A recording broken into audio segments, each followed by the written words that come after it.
नमस्कार शेतकरी मित्रांनो, आपण जसं कांद्याचं उत्पादन घेत असतो तर त्याच्यासाठी आपल्याला बियाणं देखील सशक्त असणं गरजेचं आहे आणि ते शक्यतो आपण जर घरगुती तयार केलं तर आपल्याला अधिक गुणवत्तापूर्ण कांदा उत्पादित होत असतो।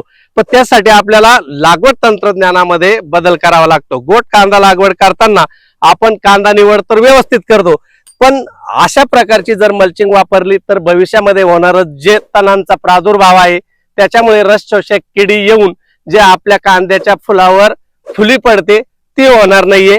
त्याच्यानंतर मल्चिंग पेपर पसरल्यामुळे जास्त काळासाठी आपली जमीन जी आहे ती वापसा कंडिशनला असते, त्याच्यामुळे जोमदार वाढ वगैरे चांगली होते।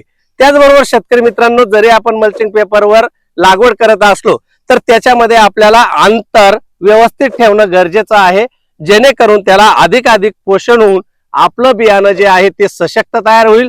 सशक्त बियाणं तयार झालं तर आपण जेव्हा कांदा लागवड करणार आहोत तेव्हा आपल्याला गुणवत्तापूर्ण उत्पादन घ्यायला फार मोठी मदत मिळते। अशाच वेगवेगळ्या माहितीसाठी तुम्ही मला फॉलो करून ठेवा। भेटूया पुन्हा, तोपर्यंत नमस्कार।